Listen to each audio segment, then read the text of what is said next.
நான் மோர் தென் one condition கொடுக்கும்போது அது எல்லாமே எனக்கு ட்ரூவா ஃபால்ஸா அப்படின்றத நான் செக் பண்ணணும்னா a = 10ன்னு வச்சுருக்கேன். ஸோ இந்த 10 அப்படின்றது இப்போ ஃபஸ்ட் கண்டிஷன் ஃபால்ஸ் ஆகிடுச்சுன்னா அடுத்த கண்டிஷன் போய் செக் பண்ணியிருக்கோம், அது ட்ரூனா இந்த கண்டிஷன் எனக்கு ஃபால்ஸ், இந்த கண்டிஷன் எனக்கு ட்ரூ. இப்போ இந்த கண்டிஷன் எனக்கு ஸோ இதான் என்ன அப்படின்னா லாஜிக்கல் ஆப்ரேட்டர். நெக்ஸ்ட் என்ன ஆப்ரேட்டர் அப்படின்னா லாஜிக்கல் ஆப்ரேட்டர் பார்க்க போகிறோம். ஸோ லாஜிக்கல் ஆப்ரேட்டரும் சேம் பிட்வைஸ் ஆப்ரேட்டர் என்ன பண்ணுதோ அதே தான் பண்ண போகுது. லாஜிக்கல் ஆப்ரேட்டர் அப்படின்றதும் நான் மோர் தென் ஒன் கண்டிஷன் கொடுக்கும்போது அது எல்லாமே எனக்கு ட்ரூவா ஃபால்ஸா அப்படின்றத நான் செக் பண்ணணும்னா அப்போ வந்து நான் லாஜிக்கல் ஆப்ரேட்டர் அப்படின்றத யூஸ் பண்ணுவேன். ஸோ லாஜிக்கல் ஆப்ரேட்டரில் என்ன ஆப்ரேட்டர் இருக்குது அப்படின்னா அண்டு ஆர். ஸோ லாஜிக்கல் ஆப்ரேட்டரில் டபுள் அண்ட் டபுள் ஆர். நம்ம பிட்வைஸில் பார்க்கும்போது சிங்கிள் அண்ட் தான் கொடுத்துருப்போம், அதே மாதிரி சிங்கிள் ஆர் கொடுத்துருப்போம். இங்கே லாஜிக்கல் ஆப்ரேட்டரில் பார்க்கும்போது டபுள் அண்ட் டபுள் ஆர் இந்த ரெண்டு ஆப்ரேட்டரையும் தான் பார்க்க போகிறோம். ஸோ டபுள் அண்ட் அப்படின்றது நான் கொடுக்குற ஆர்குமெண்ட்ஸ் ரெண்டு ஆர்குமெண்ட்டுமே எனக்கு ட்ரூவாக இருந்தால் மட்டும்தான் ட்ரூன்றது ரிட்டர்ன் பண்ணும். So both arguments are true,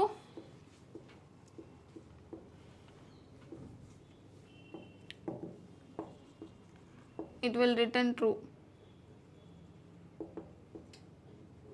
so நான் கொடுக்குற ரெண்டு கண்டிஷனுமே எனக்கு ட்ரூவாக இருந்தால் மட்டும்தான் ட்ரூ அப்படின்றத எனக்கு டபுள் அண்ட் ஆப்ரேட்டர் ரிட்டர்ன் பண்ணும். டபுள் ஆர் அப்படின்றது ஏதாச்சும் ஒன்று எனக்கு ட்ரூவாக இருந்தாலுமே ட்ரூ அப்படின்றத ரிட்டர்ன் பண்ணும்.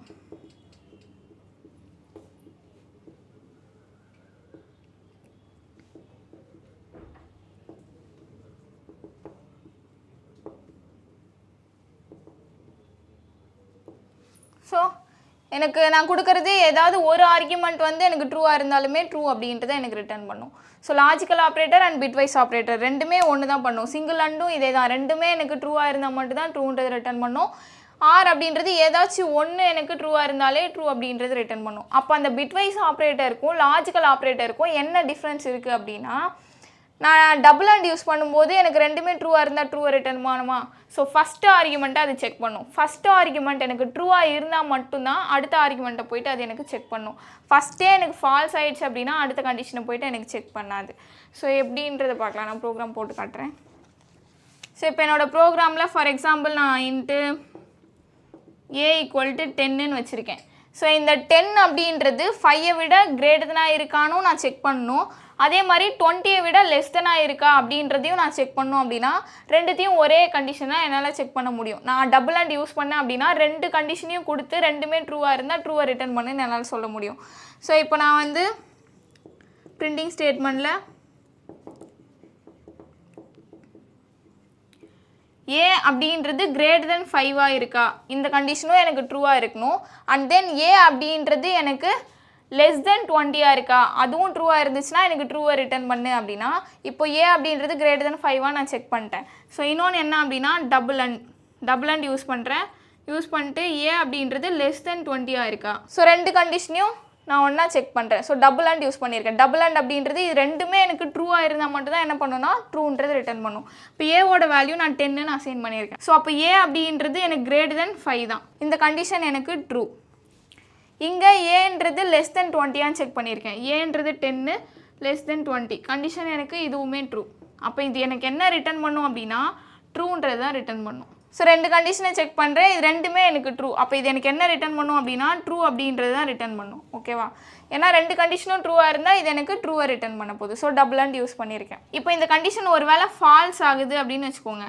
இப்போ வந்து நான் கிரேட்டர் தென் 5ன்னு கொடுக்கல, லெஸ் தென் 5ஆன்னு கொடுத்துட்டேன். இப்போ இந்த கண்டிஷன் எனக்கு ஃபால்ஸ் ஆயிடுச்சு. 10 அப்படின்றது லெஸ் தென் 5ஆ இல்லை, கிரேட்டர் தென் 5.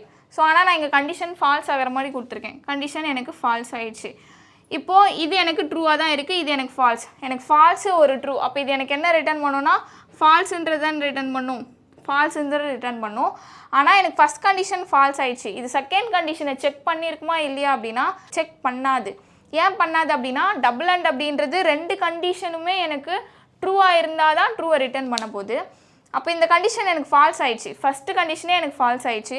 அப்போ அடுத்த கண்டிஷன் எனக்கு ட்ரூவாக இருந்தாலும் அது ஃபால்ஸ் தான் ரிட்டர்ன் பண்ண போகுது, இல்லை ஃபால்ஸாக இருந்தாலுமே அது ஃபால்ஸ் தான் ரிட்டர்ன் பண்ண போகுது. ஸோ அதனால் என்ன பண்ணாது அப்படின்னா அடுத்த கண்டிஷனை போய் செக் பண்ணாது. ஸோ டபுள் அண்ட் ஆப்ரேட்டர் அப்படின்றது ரெண்டுமே எனக்கு ட்ரூவாக இருந்தால் தான் ட்ரூவை ரிட்டர்ன் பண்ணும். ஃபஸ்ட்டு கண்டிஷனே ஃபால்ஸ் ஆயிடுச்சுன்னா அடுத்த கண்டிஷனை போய் செக் பண்ணாது. பட் சிங்கிள் அண்ட் அப்படின்றது செக் பண்ணும். இதுதான் பிட்வைஸ்க்கும் லாஜிக்கலுக்கும் இருக்க டிஃப்ரென்ஸ். ஸோ எனக்கு ஃபஸ்ட்டு கண்டிஷன் ஃபால்ஸ் ஆயிடுச்சுன்னா அடுத்த கண்டிஷனை போய் செக் பண்ணாது. அதே மாதிரி டபுள் ஆர். இப்போ வந்து நான் இன்னொரு கண்டிஷன் கொடுக்குறேன். ஸோ system.out.printlnல அதே கொடுக்குறேன். A is greater than 5 double R கொடுத்துட்டு A is less than 20 கேட்குறேன். ஸோ இந்த கண்டிஷனும் எனக்கு ட்ரூ, இந்த கண்டிஷனும் எனக்கு ட்ரூ, ரெண்டுமே ட்ரூ. ஒருவேளை இது ஃபால்ஸாக இருந்தாலுமே, ஏதோ ஒன்று ஃபால்ஸாக இருந்தாலுமே இது எனக்கு ட்ரூன்றது தான் ரிட்டர்ன் பண்ணும். இப்போ வந்து இது எனக்கு ட்ரூன்றது ரிட்டர்ன் பண்ணுமா? இப்போ ஃபஸ்ட்டு கண்டிஷன் நான் ஃபால்ஸ் ஆகிற மாதிரி கொடுக்குறேன்னு வச்சுக்கோங்க. A is less than 5 கேட்குறேன். இந்த கண்டிஷன் எனக்கு ஃபால்ஸ், ஆனால் அடுத்த கண்டிஷன் எனக்கு ட்ரூ. அப்போது எனக்கு எதெல்லாம் ரிட்டர்ன் பண்ணுன்னா ட்ரூன்றது தான் ரிட்டர்ன் பண்ணும். ஏன் அப்படின்னா ஆர் அப்படின்றது ரெண்டுமே எனக்கு ட்ரூவை ரிட்டர்ன் பண்ணாது. ஏதாச்சும் ஒரு கண்டிஷன் ட்ரூவாக இருந்தாலே எனக்கு ட்ரூவை ரிட்டர்ன் பண்ணும் இல்லையா? இப்போ ஃபஸ்ட்டு கண்டிஷன் ஃபால்ஸ் ஆகிடுச்சுன்னா அடுத்த கண்டிஷன் போய் செக் பண்ணியிருக்கோம், அது ட்ரூனா எனக்கு ட்ரூன்றது ரிட்டர்ன் பண்ணும். ஸோ டபுள் அண்ட் அப்படின்றது எனக்கு ஃபஸ்ட்டு ஃபால்ஸ் ஆகிடுச்சுன்னா அடுத்ததை போய் செக் பண்ணாது. பட் ஆர் அப்படின்றது எனக்கு ஃபஸ்ட்டு கண்டிஷன் ஃபால்ஸ் ஆகிடுச்சுன்னா அடுத்ததை போய் செக் பண்ணும். ஏன் அடுத்ததை போய் செக் பண்ணணும்னா ஒருவேளை இது ட்ரூவாக இருந்தால் அது ட்ரூவை ரிட்டர்ன் பண்ணணும், அதனால் அடுத்த கண்டிஷனை போய் செக் பண்ணணும். ஒருவேளை இங்கே ட்ரூ ஆகிடுச்சு அப்படின்னா அடுத்ததை செக் பண்ணியிருக்காது. இப்போ நான் ஃபஸ்ட்டு ஒரு ஸ்டேட்மெண்ட் கொடுத்தேன் இல்லையா, இங்கே A is greater than 5 இது எனக்கு ட்ரூ தான், இதுவும் ட்ரூ தான். இப்போ இந்த கண்டிஷனை செக் பண்ணியிருக்குமானா செக் பண்ணியிருக்காது, ஏன்னா ஃபஸ்ட்டே ட்ரூ ஆகிடுச்சு. ஸோ ஃபஸ்ட்டு கண்டிஷனே எனக்கு ட்ரூ ஆகும்போது அடுத்த கண்டிஷன் எனக்கு ட்ரூவாக இருந்தாலுமே அது ட்ரூ தான் ரிட்டர்ன் பண்ணும், ஃபால்ஸாக இருந்தாலும் எனக்கு ட்ரூன்றதான் ரிட்டர்ன் பண்ண போகுது. ஸோ பிட்வைஸ்க்கும் லாஜிக்கலுக்கும் இதுதான் டிஃப்ரென்ஸ். பிட்வைஸ் அப்படின்றது எனக்கு ட்ரூவாக இருந்தாலும் ஃபால்ஸாக இருந்தாலும் ரெண்டு கண்டிஷனுமே போயிட்டு எனக்கு செக் பண்ணும். பட் லாஜிக்கல் அப்படின்றது அண்டை பொறுத்த வரைக்கும் ஃபஸ்ட்டு ஃபால்ஸ் ஆகிடுச்சுன்னா அடுத்தது போய் செக் பண்ணாது. ஆரில் ஃபஸ்ட்டு ட்ரூ ஆகிடுச்சுன்னா அடுத்ததை போய் செக் பண்ணாது.